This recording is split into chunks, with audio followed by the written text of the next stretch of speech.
Hey, what is up, everybody? This is Stevie Breach coming to you as we count down to Night of Champions next Sunday.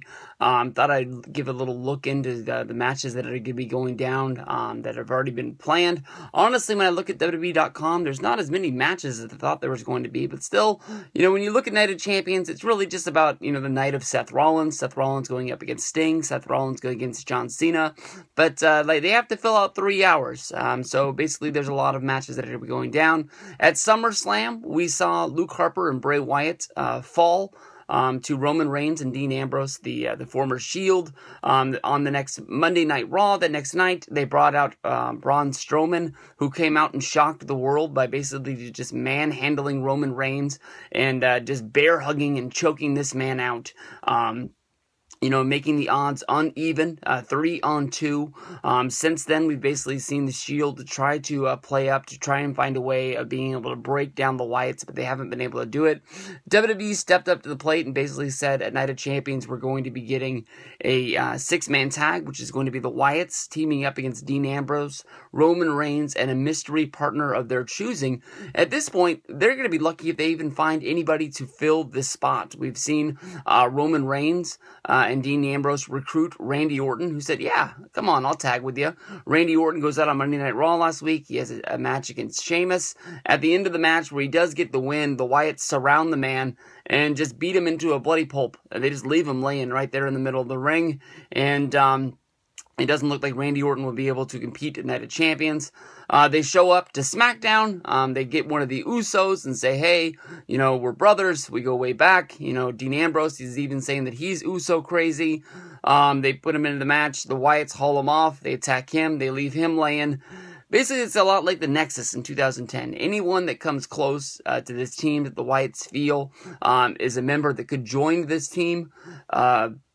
And they're going to take him out. We've heard rumors of maybe somebody coming up from NXT, like Barrett and Corbin, and joining this team. I know that WWE.com, they released a preview picture, and instead of having the Mr. Vacant or the Man in Black or whatever you want to refer to this as, the Mystery Man, it had Baron Corbin's picture in there. And for it being on WWE.com, I don't know if it was a joke or if it was a mistake. One thing leads to another. Baron Corbin, when you think about it, is a member that could join this, Shield 2015 without Seth Rollins and sort of pull it off. He has that cool and calm demeanor around him. He is this sort of, I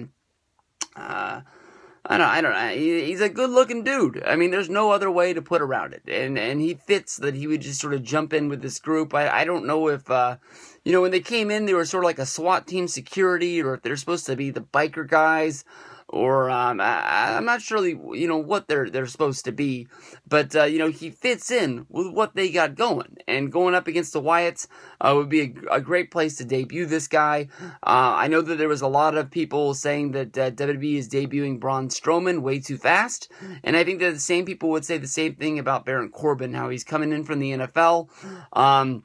A little bit shaky, but honestly, there's been contradicting reports about Randy Orton from the same website. PW Insider put up a story basically saying that Randy Orton was going to start working a lesser schedule and that he was basically going to be taking more time off in the foreseeable future.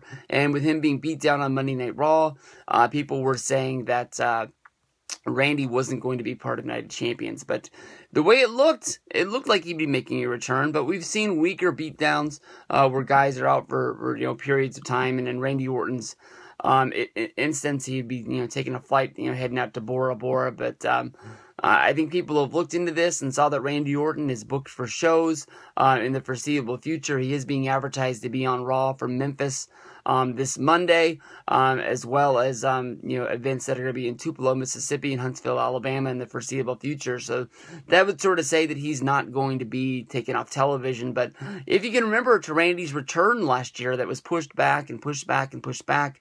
Randy Orton, I believe, was at the Christmas show, Madison Square Garden, and he didn't even debut on television until, I believe, February of Fastlane.